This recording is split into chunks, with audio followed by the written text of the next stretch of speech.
Nandito po tayo sa kagubatan at magsusurvive tayo ng 4 na araw o higit pa kung makakaya natin ang first nating gawin.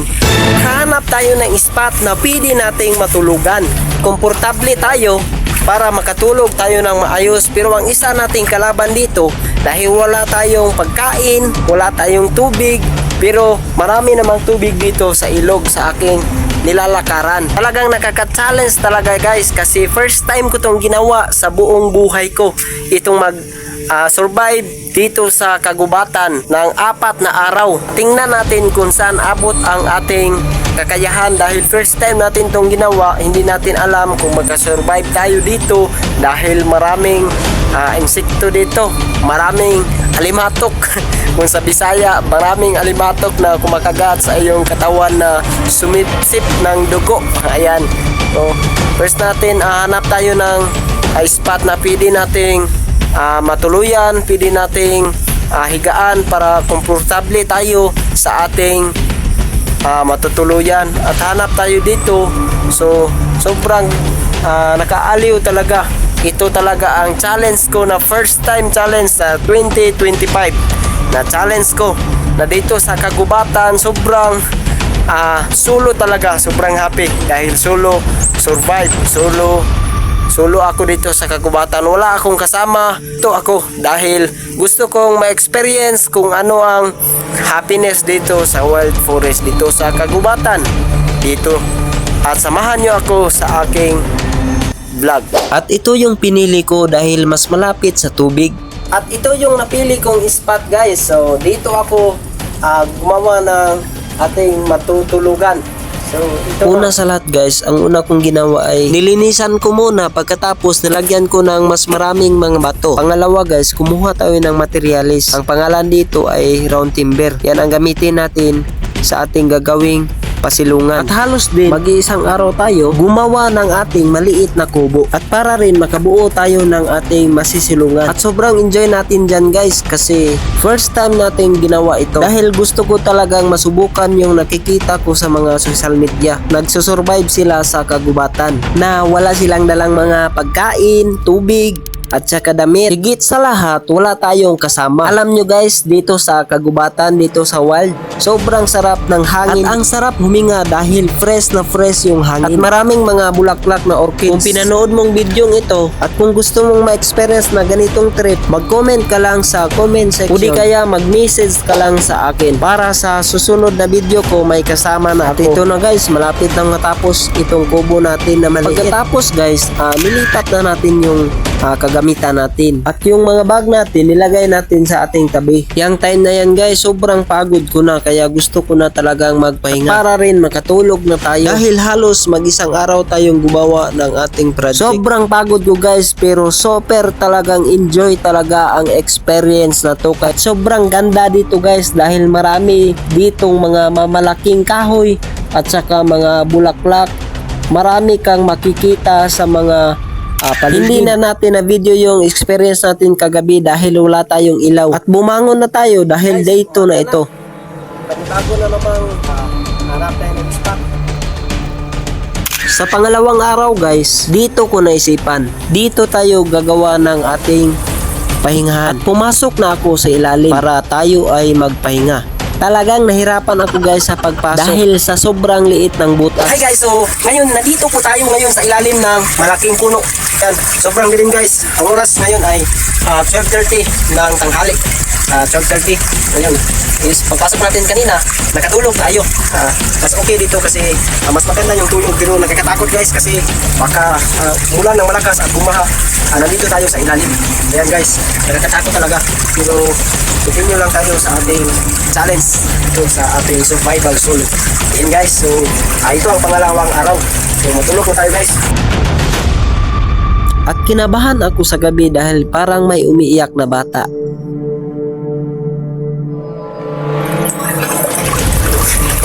So good morning guys. So umaga na guys. Natapos na tayo sa pangalawang araw. Nakasurvive tayo, pero masakit na tong ganito ko kasi wala tayong sapat na kain dito sa gubat. Ang kinain lang natin is yung binili nating pan, bali 20. Yun lang. So ngayon, tapos na tayo sa pangalawang araw sa ating survival. Hanap naman tayo ng pangatlong survive.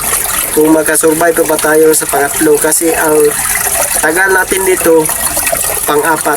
So samahan niyo ako guys. At dahil umaga na, lumabas na ako galing sa butas, galing sa ilalim ng malaking kahoy. At para rin makahanap na tayo ng panibagong spot para sa ating pag-survive na araw na to. Nakikita niyo bang kuwebang ito guys? Dito tayo mag-survive ng isang araw. Pasok tayo dito at mag-survive tayo ng isang araw. Dito tayo matutulog at dito rin tayo magpahinga. Kaya samahan niyo ako. At ito yung nasa loob ng kuweba guys. Ito dito tayo magpahinga. Ewan ko ba guys bakit hindi ako nakaramdam ng takot. Pero yung nasa loob guys, nilinisan ko na yan, nilagyan ko na yan ng dahon ng saging para malagay na natin yung ating kagamitan, yung bag natin, yung kumot natin, at uminom na din tayo ng ating dinala na tubig. Dito sa ilalim guys, sobrang dilim talaga. Ang gamit lang natin yung flashlight ng camera natin. Hindi tayo makabuo dito ng apoy dahil sa sobrang liit ng dinaanan natin, sobrang liit ng butas. Pero enjoy naman guys dahil first time kong pumasok sa kuweba. At ang ganda dito guys, parang may gold. Pagkatapos guys, niligpit na natin yung kagamitan natin dahil umalis na tayo dahil day 4 na ngayon sa ating survive.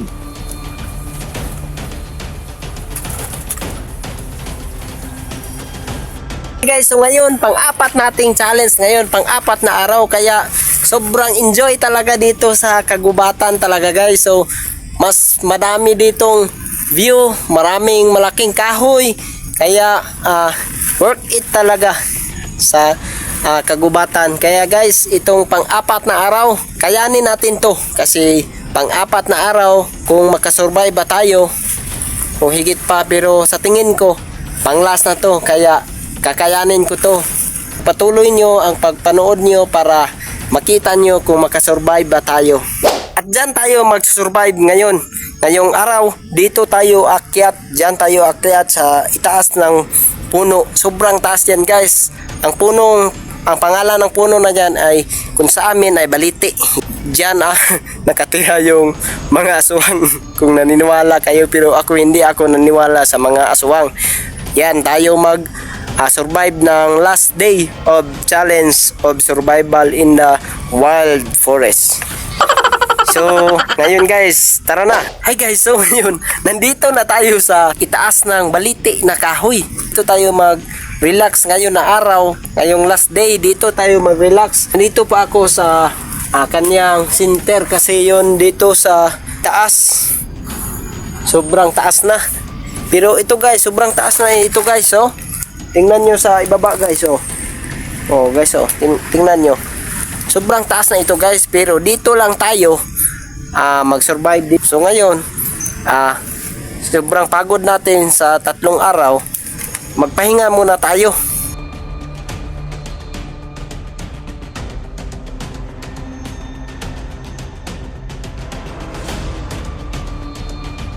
Guys, so alas 5 na ng hapon.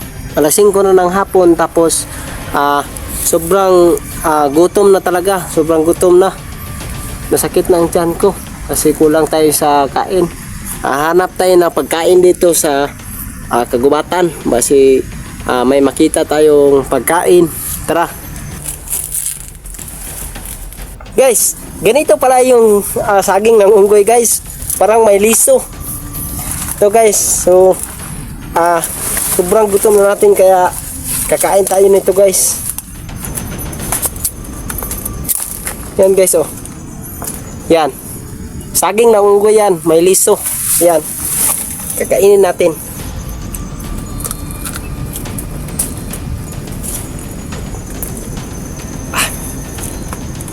Ang pait guys, pero okay lang kasi nagugutom na talaga yung sikmura ko.